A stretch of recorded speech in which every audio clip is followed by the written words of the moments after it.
तो पापा जी ज़रा ये जो आज त्योहार है जिसको मकर संक्रांति बोलते हैं या उत्तरायणी भी बोल रहे हैं, घुघुतिया भी बोल रहे हैं, इसके बारे में कुछ बताइए। और जो कौवे हैं उनका क्या रेलेवेंस है, घी क्यों खाया जाता है आज और क्यों मनाया जाता है, इसके बारे में पहाड़ में थोड़ा आप बताइए। खिचड़ी संक्रांति भी बोलते हैं इसको। संक्रांति मतलब महीने का हिसाब से होता है, संक्रांति उसे कहते हैं। और खिचड़ी इसलिए कि ये डाइजेस्ट जल्दी होती है। ये जाड़ों में जो है खाना पचता नहीं है।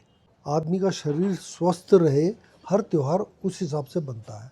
और घी खाने का क्या महत्व है, क्यों आज क्योंकि घी क्योंकि बदन में खुश्की बहुत हो जाती है, इस समय तेल लगाने का, घी खाने का महत्व तो बहुत ज़्यादा है। आज के दिन मकर संक्रांति के दिन कौवा, हमारी मदर हमको बताती थी कि वो गंगा स्नान करके आते हैं, उनकी इज्जत देने के लिए, उनका क्योंकि थक के आते हैं तो उनको कि उसके लिए विशेष रूप से घी में पके हुए खजूरे कहते हैं हमारे यहाँ पहाड़ी में, वो बनाए जाते हैं और सूखे, ताकि गीली चीज़ तो ले आ नहीं सकता चोंच में, तो आकार देके उन्हें, बच्चों के खेलने के लिए एक आकार देके उन्हें सूखा हुआ छत में सबसे पहले खिलाया जाता है, और ताकि वो अपनी चोंच में ले आ सके, अपने बच्चों को खिला सके। और बोलते क्या है बच्चे, कुछ बोलते हैं ना पहाड़ी में? पहाड़ी में कोई बोलता है काले कौवा ले कंडे का हार मैं किंदे सोने का हार, कोई बोलेगा ले कौवा फौला मैं दे सोने को घड़ो। इस तरीके से कई है। अब ये बचपन में खेलने का और बच्चों को सिखाने का एक तरीका है कि ये बच्चे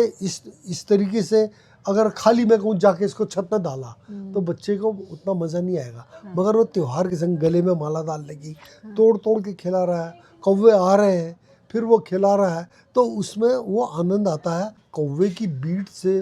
क्योंकि पीपल होता है तो इसको बहुत बड़ी मान्यता दी गई है, क्योंकि रात और दिन पीपल का वृक्ष ऑक्सीजन देता है। कौवा हमारे वातावरण का डॉक्टर है, क्योंकि बीमारियों को बहुत दूर करता है। कई सड़ी गली चीज़ें वो खा जाता है।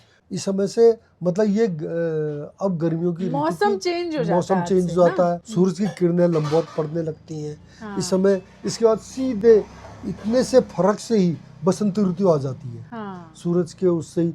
जो बर्ड्स भी हैं आजकल, माइग्रेटरी बर्ड्स जो गई हुई थी वो आने लगती, पहाड़ों में वापस आती हैं, अब दिखने लगेंगी माइग्रेटरी बर्ड्स।